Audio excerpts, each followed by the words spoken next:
Hola amigos inversionistas, bienvenidos a un nuevo video en el canal. Mi nombre es Cristian Arens y el día de hoy estoy muy feliz, muy emocionado porque tenemos un invitado muy especial. Tenemos a César Davián, un gran emprendedor, creador de contenido. Tiene un canal de YouTube con casi 500,000 personas que lo siguen, donde habla de emprendimiento, finanzas personales y temas relacionados. Entonces el día de hoy vamos a tener una conversación bastante amena donde nos va a contar su historia, cómo es que administra su dinero, cómo es que se sobrepone a las dificultades y muchas cosas muy interesantes, así que estén muy atentos. Antes de empezar con ese video, déjenme invitarlos a que vean la descripción de este video aquí abajo, donde van a poder encontrar los links de los grupos gratuitos, todas mis redes sociales para estar conectados, también los links para adquirir mi libro, mis cursos y escuchar los demás podcasts. Ahora sí, acompáñenme que vamos a empezar. Hola César, ¿cómo estás? Bienvenido a un nuevo episodio de Invertir Joven. Estamos muy felices, muy emocionados por tenerte aquí con nosotros, así que, ¿qué tal? ¿Cómo va todo? Muy bien, muchísimas gracias. Un gusto estar contigo, gracias por la invitación, un verdadero placer y honor por esta invitación. Con muchísimo gusto. Qué bueno, César, qué bueno. Mira, muchos de las personas que seguramente escuchan este podcast ya han escuchado tu historia. De hecho, justo te comentaba fuera de cámaras, iba a decir, pero en este caso sería de micrófonos, que esos fueron los primeros videos que yo vi en tu canal, justamente de tu historia, que es como una lista de reproducción. Pero para intentar, también hay gente que seguramente todavía no ha escuchado tu historia, y ahí vamos a dejar el link para que lo vea en tu canal de YouTube. Pero para un poco poner en contexto a las personas, ¿cómo es que César comienza a emprender? ¿Cuál fue ese deseo que nace en ti, que dices, no, yo tengo que emprender, yo tengo que salir adelante? Cuéntanos un poco esos primeros pasos. Muchas gracias. Bueno, es que los primeros pasos fueron infantiles y prácticamente como un juego, sinceramente, un juego, pero con una intención. Y bueno, esto es porque entre los 5 y 6 años de edad, yo quería comprar un pastelito, que en México conocemos como chocotorro, no sé si en otros países lo conozcan así. Y después de pedirle dinero a mi mamá, como ella no tenía ni siquiera esa cantidad en ese momento para comprármelo, lo que me ofreció fue, debido a que ella trabajaba en las primeras empresas multinivel, vendiendo cremas y labiales, me entregó un par de labiales que ella tenía dentro de su stock y me dijo, mira, no tengo dinero, pero te doy estos labiales, véndelos con las vecinas y si recibes dinero, con eso te compras tu chocotorro. Y eso fue lo que hice. Salí y insisto en que cuando me preguntan si me fue difícil o fácil, cuánto tiempo me demoré, qué les decía, me han preguntado de todo, qué les decía a las vecinas, cuál era mi argumento de ventas, pues obviamente no lo tenía, mucho menos a esa edad, no tenía ni idea de lo que estaba haciendo. Así que lo único que sí recuerdo como una imagen fija que se adhirió a mi memoria por siempre fue recordar a ese pequeño César Davián sentado en la banqueta disfrutando de un chocotorro. Y después de eso lo hice por toda mi vida, salvo un año que trabajé para una empresa. El resto de mi vida ha sido pues el comercio y los negocios. Después de ese chocotorro vinieron gelatinas, vinieron un montón de cosas. Después ya vendía, incluso de infante, ya vendía a papelerías, les vendía gomas, folders. De Batman, recuerdo perfectamente que era como el boom del momento y me empezó a ir bien. Algo que no he contado nunca es que a mí siempre me gustaron los relojes, no me preguntes por qué, pero desde muy pequeño yo deseaba comprarme un reloj y además de pobre, exigente, porque me gustaban los buenos relojes, no me gustaban las cosas de imitación. Eso me lo recuerda mucho mi mamá y yo también lo recuerdo muy claramente. Entonces, haciendo esos esfuerzos, fue que compré mi primer reloj y ese reloj se convirtió después en un negocio. Y de muy pequeño empecé a vender relojes y con ese dinero después empecé a invertir en divisas gracias a mi hermana. Esto tampoco lo he contado nunca y ahora lo estoy recordando contigo. Mi hermana iba a estudiar inglés y cerca de donde ella estudiaba inglés había una casa de cambio. Ella ya trabajaba en un banco y lo que ella recomendaba siempre, me lleva muchos años, lo que siempre recomendaba en la casa era, le decía a mi mamá, mamá, invierte en oro y en dólares. Eso nunca se me va a olvidar, ¿no? O sea, no teníamos dinero, pero se hablaba de esas cosas porque bueno, Claro. eso sí, había un ambiente de comercio siempre. Mi mamá vendió toda la vida, ni un día de su vida dejó de vender. Hasta los últimos días de su vida lo hizo. Y se me quedó grabado ese consejo, que cuando yo, además de vender lo que yo vendía, empecé a bolear zapatos y después andaba igualando el ingreso entre boleadas de zapatos y ventas de lápices, gomas, folders, etcétera, empezaba a tener ya pues un buen dinerito que le daba a mi hermana y ella me compraba dólares. Así que ese fue un instrumento que yo utilicé no tanto como para ahorrar, sino para hacer crecer el dinero. Pero se tradujo finalmente en un obstáculo que me impedía gastar, porque en México, sobre todo en aquella época, no había manera de comprar nada con dólares. Absolutamente eso era imposible, ni los bancos aceptaban dólares. Así que los dólares se me empezaron a acumular y con eso, dado que los Reyes Magos nunca me trajeron nada, logré engañar a mis amigos diciéndoles que ese año los Reyes Magos me iban a traer una bicicleta, y además una bicicleta espectacular. Esa bicicleta me la compré yo con esos dólares. Así que, bueno, desde ahí hasta la fecha han sido muchas lindas experiencias que he recibido a través del emprendimiento, pero también otras que han sido durísimas. Golpes tan duros que me cuesta trabajo recordar, pero que son parte de mi historia, porque recordando esa lista de reproducción que tengo, a los 20 y pocos años de edad logro ya tener varias agencias de motocicletas y empiezo a ganar mucho dinero, muchos miles de dólares diarios. Entonces, a los veintitantos años, cuando tú le das una cantidad de dinero así a alguien que jamás ha gestionado una cantidad similar, es como si le pusieras un Ferrari a un niño de 5 años a que lo conduzca. Sabemos qué es lo que va a pasar. O sea, se va a estrellar. Lo mismo que me pasó a mí, me estrellé. Estrellé la empresa, estrellé no solamente la empresa, hubo pérdidas de todo tipo. Perdí el negocio, no lo perdí, lo obsequié, lo regalé, se lo regalé a personal y socios por situaciones muy duras que viví allí. Pero como ya me estaba acostumbrando muy rápido, en muy poco tiempo, yo al año yo ya estaba ganando eso, o incluso antes, ya estaba ganando mucho dinero. Así que al año, el César Davián, que antes andaba pues en una camionetita, muy pocos, ya una camionetita muy vieja, de esas Toyotas, con cabina, pasó a vivir en una casa de 36 habitaciones, a tener deportivos, motocicletas, de lo que se me diera la gana. Y como rápidamente empecé a vivir ese estilo de vida que jamás había probado, solo lo veía en películas, fue muy duro para mí perderlo. Cuando no tienes dinero y estás acostumbrado a no tenerlo, no pasa nada. Lo malo es cuando te acostumbras a tener mucho dinero y lo pierdes todo. Todo me refiero a que poco a poco fui vendiendo un rancho, fui vendiendo absolutamente todo, hasta hasta convertirme en cliente frecuente de las casas de empeño.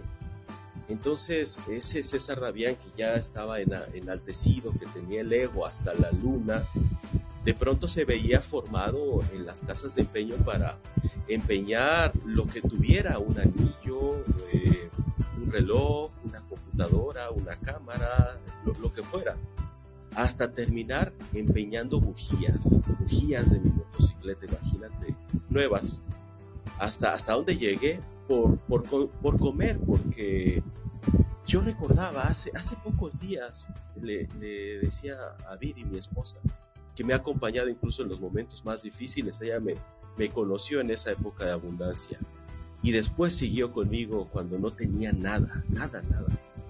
Yo le decía a Viri que yo he vivido muchos momentos de hambre, de hambre, así de esa pobreza que no te permite alimentarte, de comer.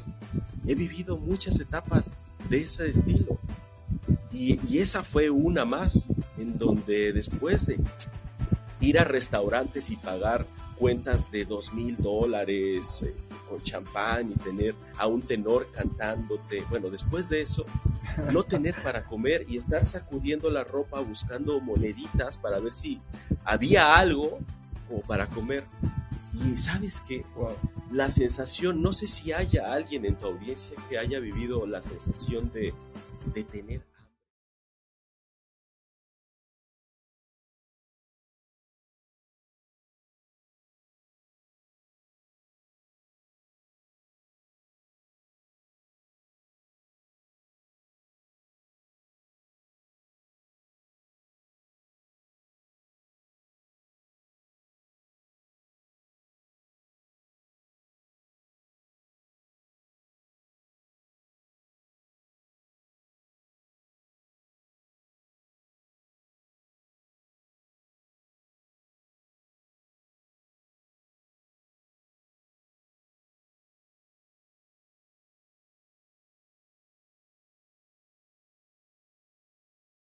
Porque otro de mis grandes proyectos ha sido los simuladores de negocios.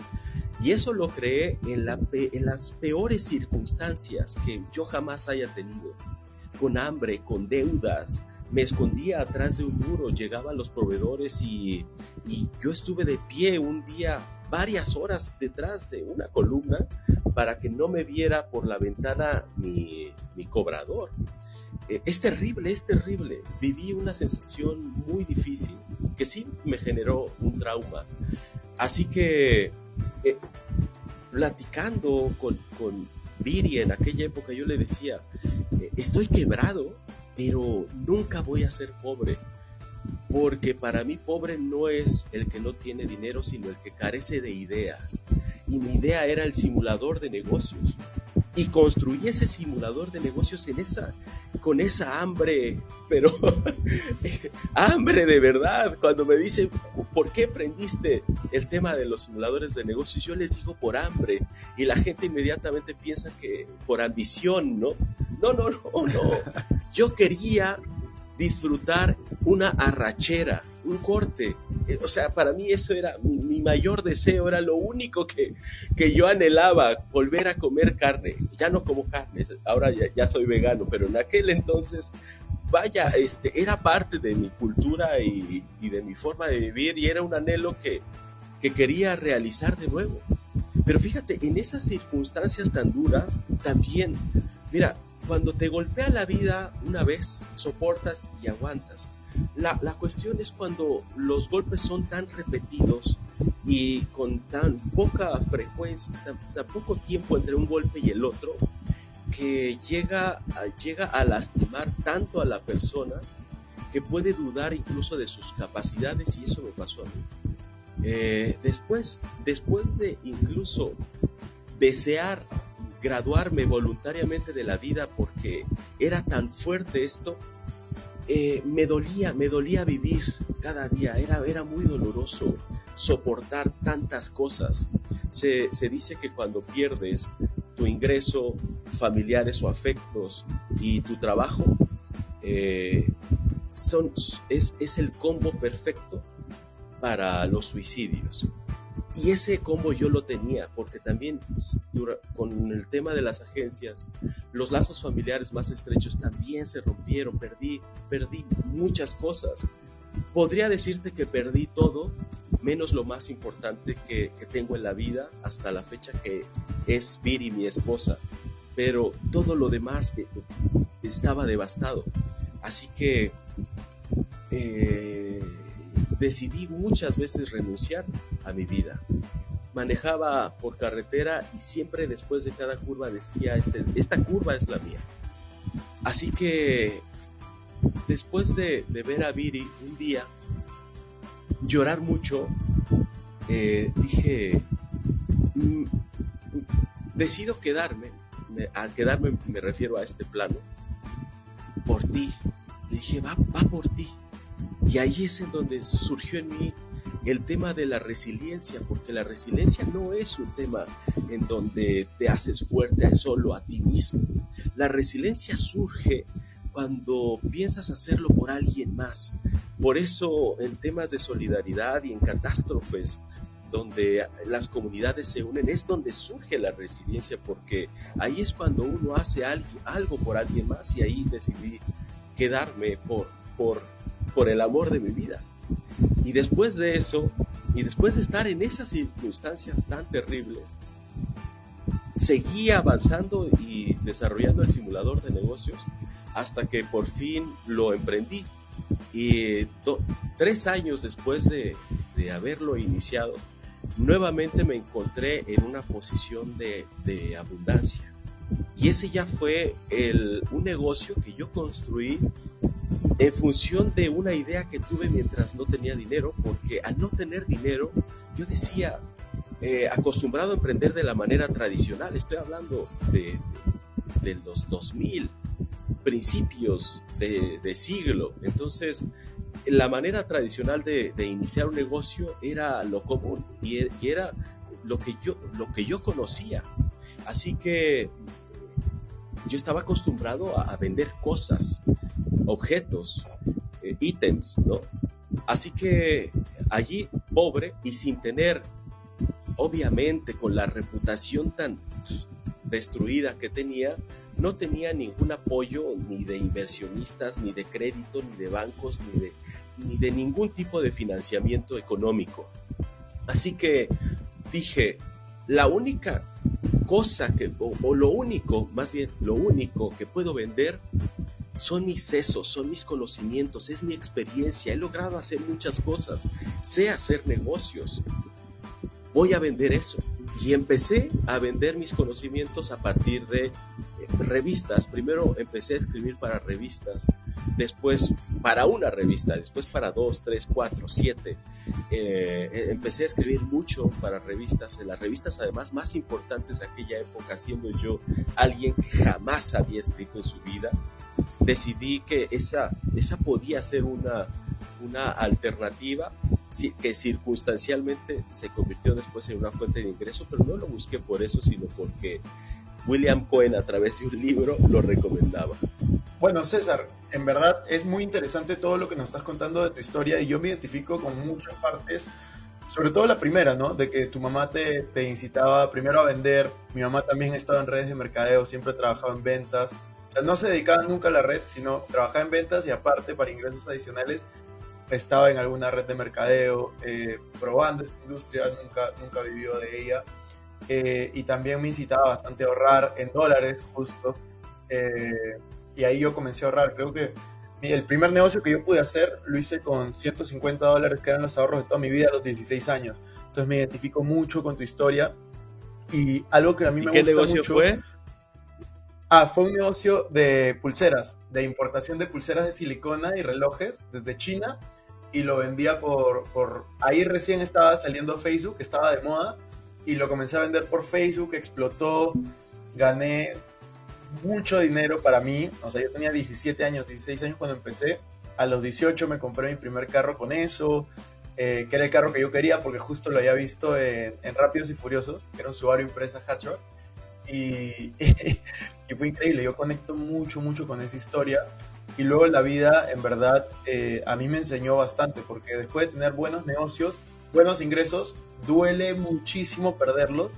Y mi historia no es tan impactante como la tuya, en realidad, en ese lado. Pero sí, yo pasé de ganar mucho dinero a no ganar nada.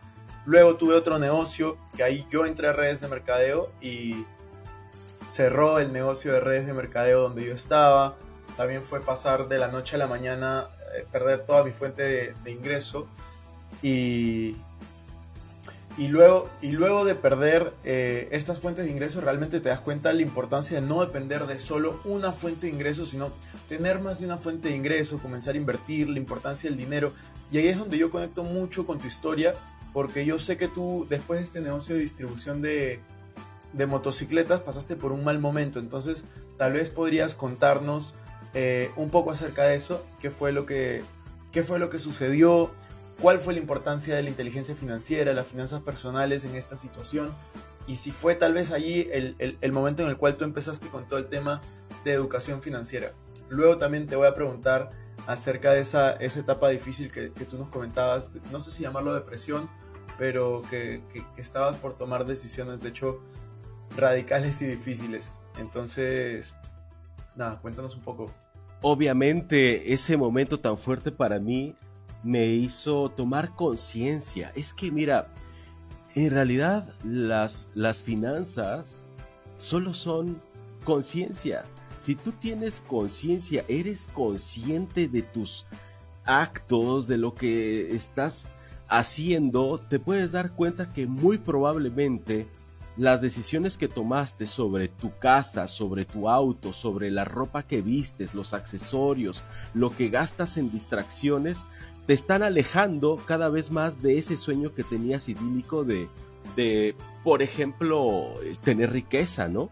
Así que ser consciente fue una de los aprendizajes que me forzó la vida a tomar. O sea, esa travesía que tuve finalmente se convirtió en mi momento maestro.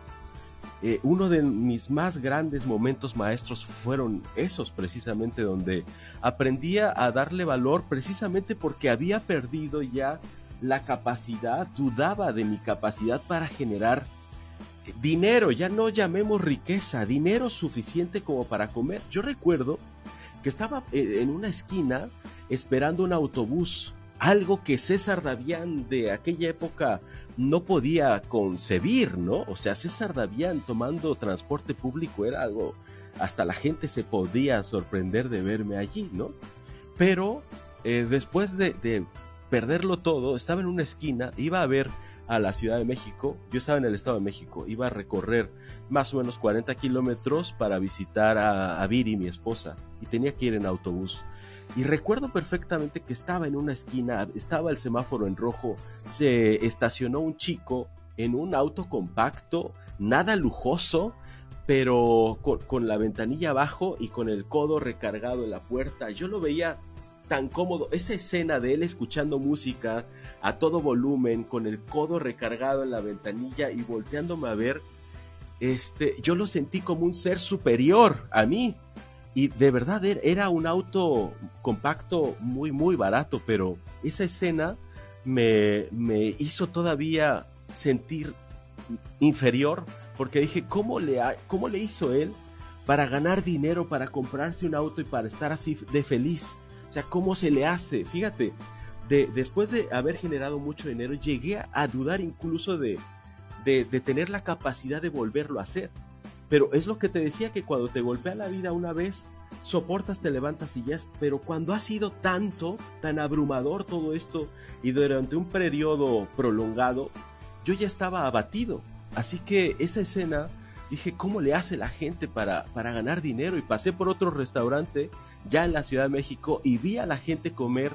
Y dije, ¿cómo le hace esa familia para comprar? O sea, ¿cómo le hace el papá para comprar la comida de su esposa y de sus 3 hijos y vivir así de plenos? Fíjate lo ya abatido que me encontraba, hasta que afortunadamente poco a poco, gracias a ese libro, fui recuperándome y tomando conciencia. Y César, Sí. tú de esta situación que tú comentas, yo siento que esa situación la puede pasar muchos y puede reflejarse en mayor o menor gravedad, en mayor o menor sintonía contigo. Yo te preguntaría, ¿qué consejo el César Davián de hoy le daría al César Davián de ese momento? O a una persona, si se te hace difícil dártelo a ti mismo, o a una persona que esté pasando por una situación así de difícil, que cuestione su habilidad para ser feliz, su habilidad para hacer dinero, su habilidad para salir adelante en ese momento. ¿Qué consejo podrías dar?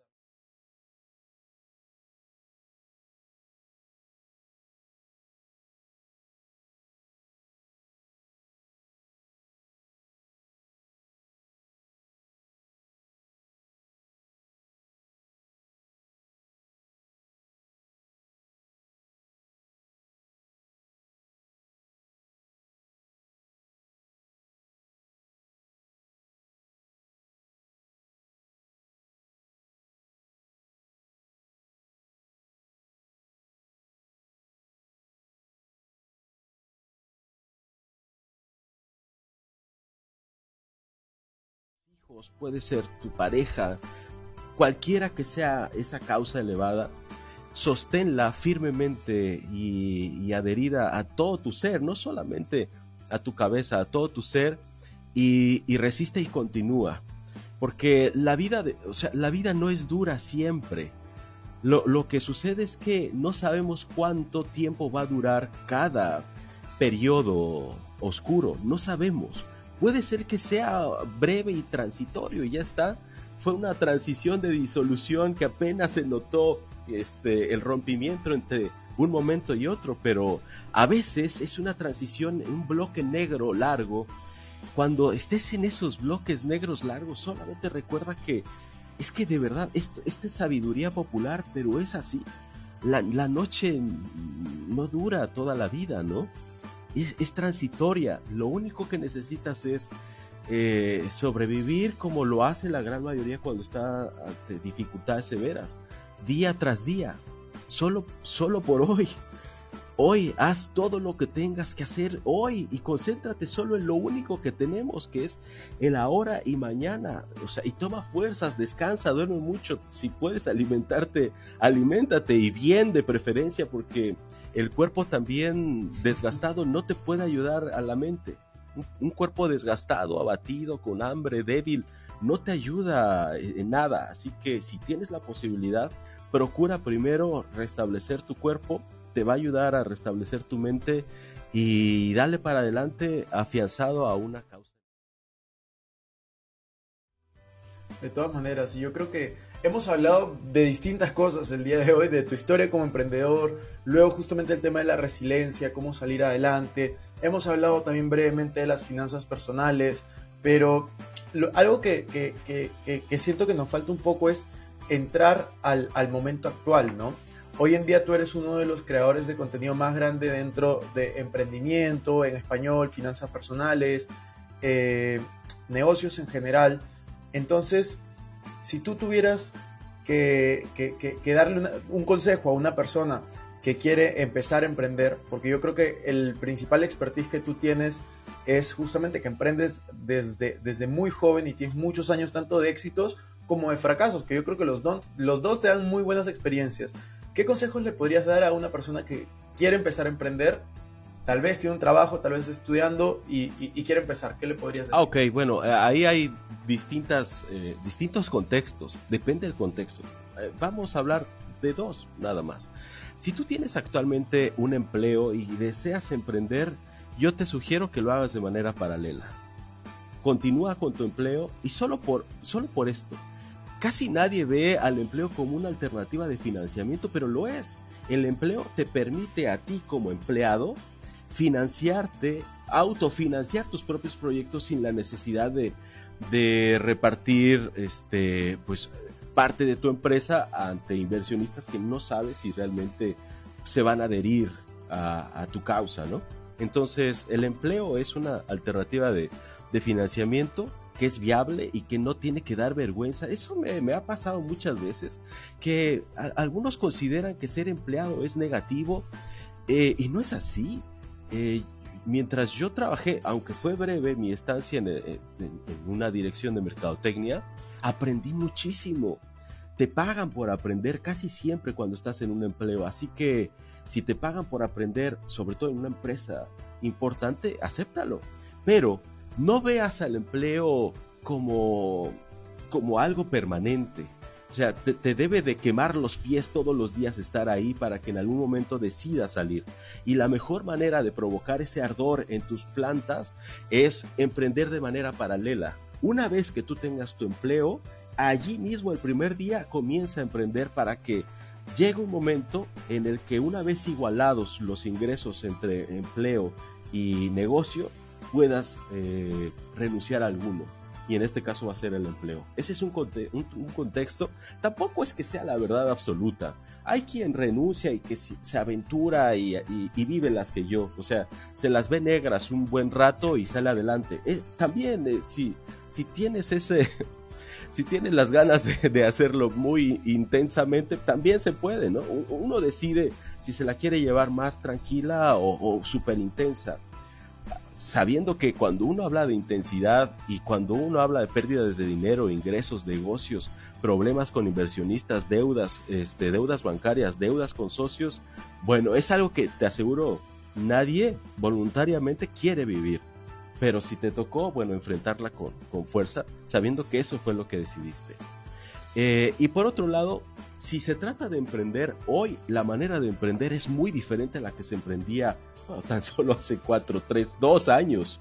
Ha cambiado radicalmente la manera de iniciar un negocio y mi consejo sería: inicia un negocio de manera digital, o por lo menos que contenga un 60% de elementos digitales, de componentes digitales, para que pueda salir adelante.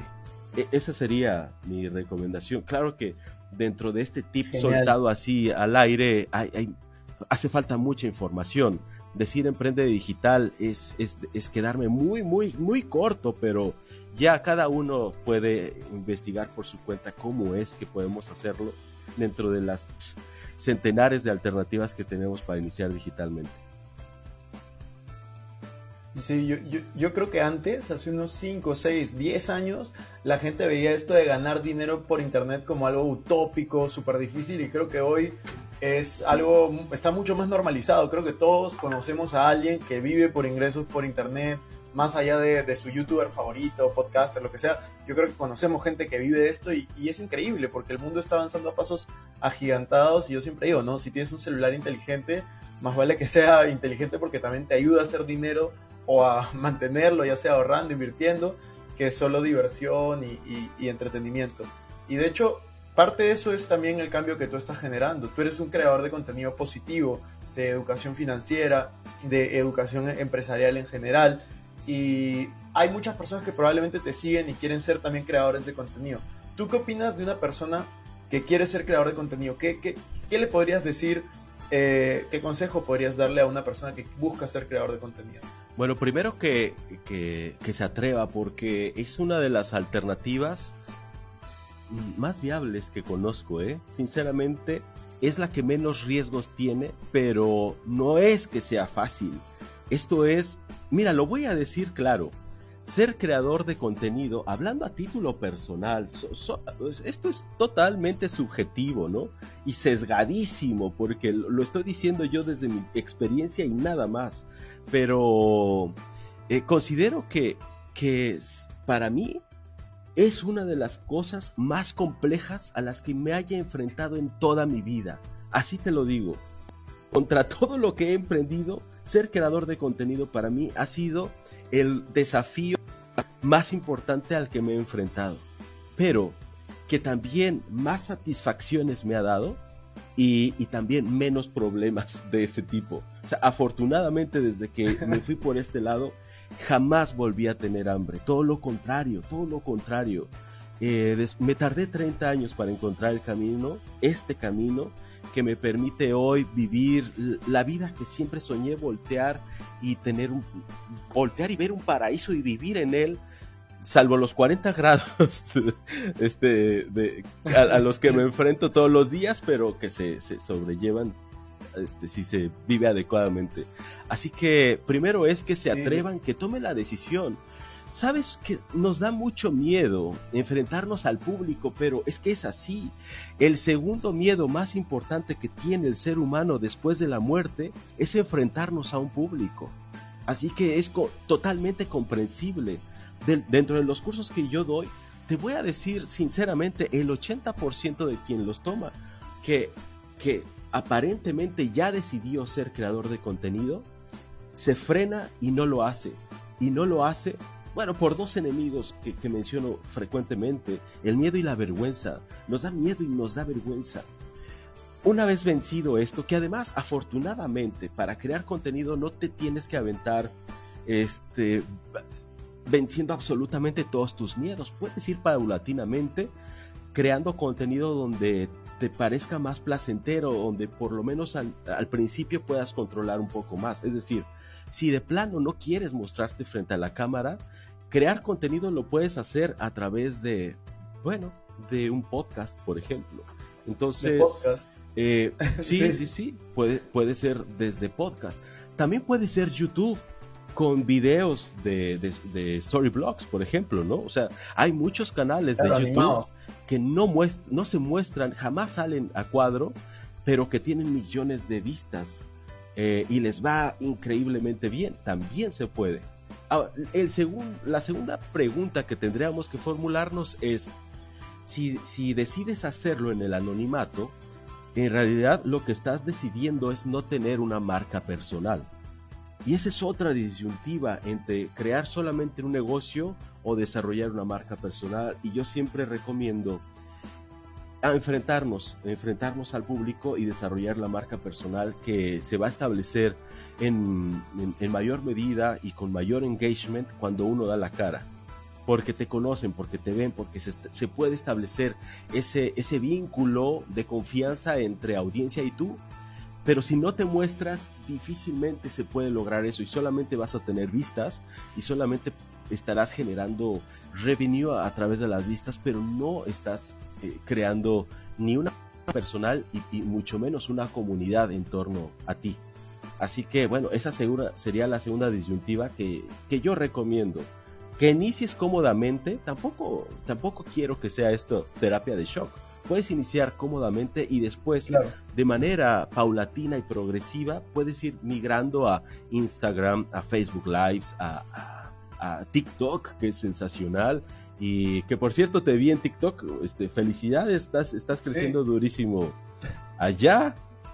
Gracias. Bueno, excelente. Voy a seguir tus pasos, por cierto. Para TikTok quiero también meterle ahí candela. Bueno, y ya está. Esa sería así lo más breve que podría compartir, porque en cuestión de recomendaciones para marca personal, negocios digitales, podríamos demorarnos muchísimo, pero con eso espero ayudar. No, de todas maneras, César, y en realidad creo que el podcast se nos va a quedar un poco corto. Voy a ir a la última pregunta, pero hay muchas cosas que todavía me gustaría conversar. Vamos a ir a la última para ir terminando, y por ahí, si hay acogida, la gente le gusta este episodio, lo comparte, nos etiqueta, pues quién sabe, sacamos por ahí otro. Entonces, la última pregunta es: ¿cómo es que César Davián administra e invierte su dinero? Ok, bueno, en cuestión de administración, aquí estamos hablando de gestionar. Mira, la gran mayoría de las personas estamos, lo voy a decir como es, estamos adiestrados a gestionar la escasez. Porque en la escasez somos muy buenos administradores. Cuando tienes muy poco dinero, gestionas la escasez de una manera impresionante y eres el mejor administrador. Cuando se te está acabando la pasta de dientes, el papel de baño, el dinero de la quincena o tu ingreso, eres el mejor administrador. Sabemos hacerlo bien en la escasez. Lo importante es hacerlo bien en la abundancia. Y poco a poco tenemos que aprender a gestionar abundancia, y eso solo se logra, obviamente, permitiendo que la riqueza se acumule. ¿Y cómo logro yo eso? ¿Y cómo logré vencer al ego y lograr no quemar el dinero mientras llegaba en mis manos? Pues elegí un camino que se centra en el esencialismo, en donde lo que tengo es esencial para mi vida y nada más, y ya no me importan las posesiones materiales. Logré, después de muchos años, lograr que las posesiones materiales no me absorban a mí, porque como dicen en el Club de la Pelea, que recomiendo que vean esa película, dice que las cosas son quienes terminan poseyendo al que las tiene, y muchas veces es así. Mientras más autos tienes, más tiempo les dedicas. Mientras más cosas tienes en tu casa, más tiempo le dedicas a limpiarlas, a cuidarlas, a protegerlas, a custodiarlas, a poner cámaras de seguridad, a poner guaruras, a poner guardias de seguridad en la entrada. En fin, o sea, es costoso llevar una vida aparente. Y cuando nos centramos en lo esencial, es tener que aporta a tu vida, y no solamente tener por tener. Obviamente el esencialismo y el minimalismo van muy de la mano, así que hoy día tengo muy pocas cosas, muy pocas cosas, y lo que tengo es esencial y nada es demasiado costoso. Y, y tú inviertes, por ejemplo, en bolsa, en inmuebles, o tu portafolio lo tienes en una cuenta de ahorros. Sí, bueno, tengo distintas inversiones. Una de ellas que es muy importante para mí es el ahorro para el retiro a través del interés compuesto, que es una fórmula que casi nadie utiliza porque estamos acostumbrados a renunciar a la recompensa a posteriori. Queremos siempre la recompensa inmediata. Entonces, uno de los instrumentos que más me ocupa es el retiro, para tener una vejez digna. Y por otro lado, me gustan los fondos gubernamentales, solo que ahora por la crisis en la que estamos los retiré y estoy ingresando a algo que no me encantaba antes, pero que poco a poco le he ido tomando gusto, y ya llevo más o menos 1 año y medio, un poquito más, invirtiendo en tierra. Así que, bueno, en tierra, pero en lugares turísticos. Estoy invirtiendo allí, me está gustando mucho. Y ayer, precisamente, esta es primicia, ni siquiera en mi canal lo saben, se publica mañana.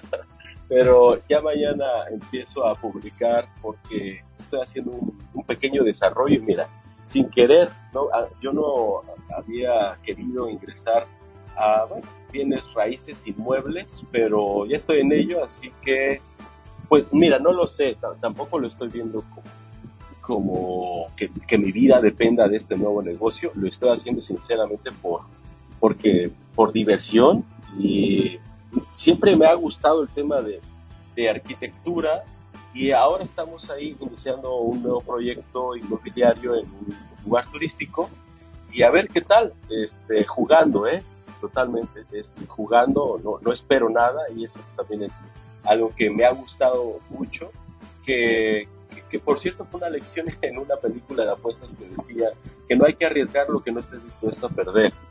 Así que, bueno, no es que tenga un pensamiento fatalista, sino que realmente, como las expectativas altas son las primas de la frustración, pues no tengo expectativas, simplemente estoy invirtiendo allí, pasándola bien, pero además, tan solo por ser tierra, la tierra, y en este lugar específicamente sí se está devaluando mucho más que CETES gubernamentales y cualquier otro instrumento de inversión bursátil o financiero. Me ha estado gustando, estoy ahí metido.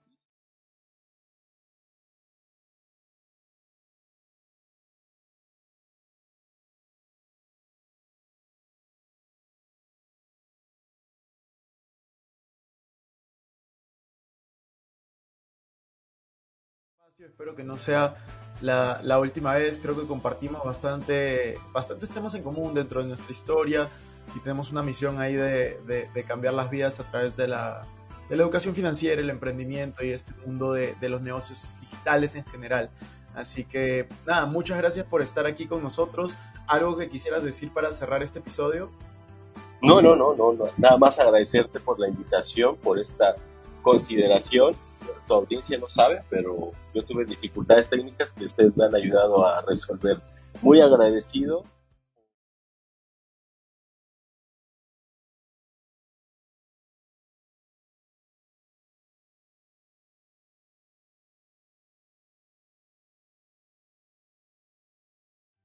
Chao, chao. Bueno amigos, eso fue todo. Espero que hayan disfrutado muchísimo de esta entrevista. Si es que fue así, recuerden hacer clic al botón me gusta, suscríbanse al canal, aquí el canal principal, y un par de videos relacionados. Nos vemos. Chao, chao.